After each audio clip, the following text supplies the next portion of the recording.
श्री शिवाय नमस्तुभ्यम। स्वागत है आपका शिव पुराण श्री रुद्र संहिता पंचम खंड पहले अध्याय में। तारक पुत्रों की तपस्या एवं वरदान प्राप्ति। नारद जी बोले, हे प्रभु, आपने मुझे कुमार कार्तिकेय और श्री गणेश के उत्तम तथा पापों को नाश करने वाले चरित्र को सुनाया। अब आप कृपया करके मुझे भगवान शिव के उस चरित्र को सुनाइए जिसमें उन्होंने देवताओं और इस पृथ्वी लोक के शत्रुओं, दुष्ट दानवों और राक्षसों को लोक हितार्थ मार गिराया। साथ ही महादेव जी द्वारा एक ही बाण से 3 नगरों को एक साथ भस्म करने की कथा का भी वर्णन कीजिए। ब्रह्मा जी बोले, हे मुनि श्रेष्ठ नारद, बहुत समय पूर्व एक बार व्यास जी ने संत कुमार से इस विषय में पूछा था। उस समय जो कथा उन्होंने बताई थी वही आज मैं तुम्हें बताता हूँ। जब देवताओं की रक्षार्थ भगवान शिव के पुत्र कार्तिकेय द्वारा तारकासुर का वध कर दिया गया, तब उसके तीनों पुत्र तारकाक्ष, विदुनमाली और कमलाक्ष को बहुत दुख हुआ। वे तीनों ही महान बलशाली, जितेंद्रिय, सत्यवादी, संयमी, वीर और साहसी थे, परंतु अपने पिता तारकासुर का वध देवताओं द्वारा होने के कारण उनके मन में देवताओं के लिए रोष उत्पन्न हो गया। तब उन तीनों ने अपना राजपाट त्याग कर मेरु पर्वत की एक गुफा में जाकर उत्तम तपस्या करना शुरू कर दी। उन्होंने अपनी कठिन और उग्र तपस्या से मुझ ब्रह्मा को प्रसन्न कर लिया। मैं उन तीनों असुरों को वरदान देने के लिए मेरु पर्वत गया। वहां पहुंचकर मैंने तारकाक्ष, विदुनमाली और कमलाक्ष से कहा कि हे वीर दैत्यों, मैं तुम्हारी तपस्या से प्रसन्न हूँ। मांगो, मुझसे क्या मांगना चाहते हो? तुम्हारी मनोकामना मैं अवश्य पूरी करूँगा। मुझे बताओ कि किस वरदान की प्राप्ति हेतु तुम लोगों ने इतना कठोर तप किया है। ब्रह्मा जी के ये वचन सुनकर उन तीनों तारक पुत्रों को बड़ा संतोष हुआ। तब उन्होंने मेरे चरणों में पड़कर प्रणाम किया और मेरा स्तवन करने लगे। तत्पश्चात वे बोले, हे देवेश, हे विधाता, यदि आप वाकई हम पर प्रसन्न हैं तो हमें अवध्य होने का वरदान प्रदान कीजिए।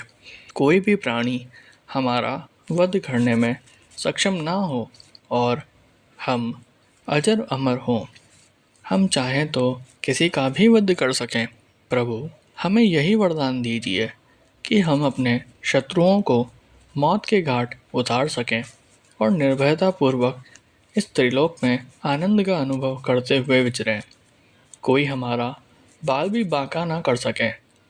तारक पुत्रों के ऐसे वचन सुनकर मैं ब्रह्मा, त्रिलोकीनाथ, भक्त वत्सल्य भगवान शिव के चरणों का स्मरण करते हुए बोला, हे असुरों, निसंदेह ही तुम्हारी इस उत्तम तपस्या ने मुझे बहुत प्रसन्न किया है, परंतु अमरत्व की प्राप्ति सभी को नहीं हो सकती। ये प्रकृति का नियम है। जो जन्म लेता है उसकी मृत्यु निश्चित है। अतः इसके अतिरिक्त कोई अन्य वर मांगो, मैं तुम्हें तुम्हारी इच्छित मृत्यु का वरदान दे सकता हूँ। तुम जिस प्रकार अपनी मृत्यु चाहोगे उसी प्रकार तुम्हारी मृत्यु होगी। मेरे इस प्रकार के वचन सुनकर तीनों तारक पुत्र कुछ देर के लिए सोच में डूब गए। तत्पश्चात वे बोले, भगवान, यद्यपि हम तीनों ही महान बलशाली हैं, फिर भी हमारे पास रहने का कोई ऐसा स्थान नहीं है जो पूर्णतया सुरक्षित हो और जिसमें शत्रु प्रवेश ना कर सके। प्रभु, आप हम तीनों भाइयों के लिए 3 ऐसे नगरों का निर्माण करें जो पूर्णतः सुरक्षित हों। ये तीनों अद्भुत नगर संपूर्ण धन संपत्ति और वैभव से शोभित हों तथा अस्त्र शस्त्रों की सभी सामग्रियां भी वहां उपस्थित हो और उसे कोई भी नष्ट ना कर सके। तब तारकाक्ष ने अपने लिए सोने का कमलाक्ष ने चांदी का तथा विधुनमाली ने कठोर लोहे का बना नगर वरदान में मांगा। साथ ही उन्होंने ये भी कहा कि ये तीनों पुर दोपहर अभिजीत मुहूर्त में चंद्रमा के पुष्य नक्षत्र में होने पर एक साथ मिला करेंगे। ये तीनों ही महल आकाश में नीले बादलों में एक के ऊपर एक रहेंगे तथा जनसाधारण सहित किसी को भी नहीं दिखाई देंगे।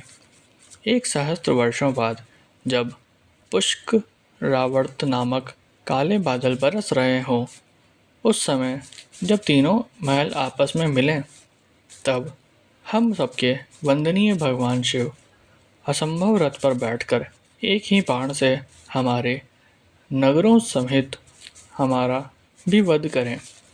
इस प्रकार तारकासुर के पुत्रों ने मांगे वरदान को सुनकर मैं मुस्कुराया और तथास्तु कहकर उनका इच्छित वर उन्हें प्रदान कर दिया।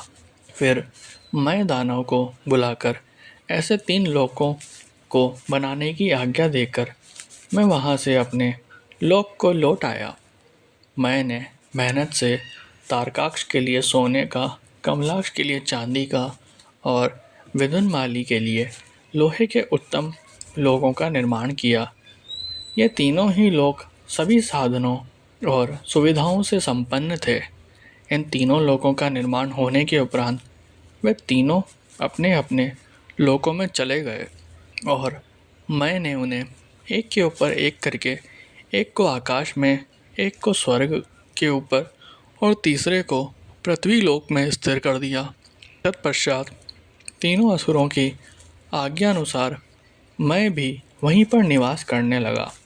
तारकाक्ष, कमलाक्ष और विंध्यमाली तीनों ही सदैव शिव भक्ति में लीन रहा करते थे। इस प्रकार वे तीनों ही असुर अब आनंदपूर्वक अपने अपने लोकों में सुखों को भोगने लगे।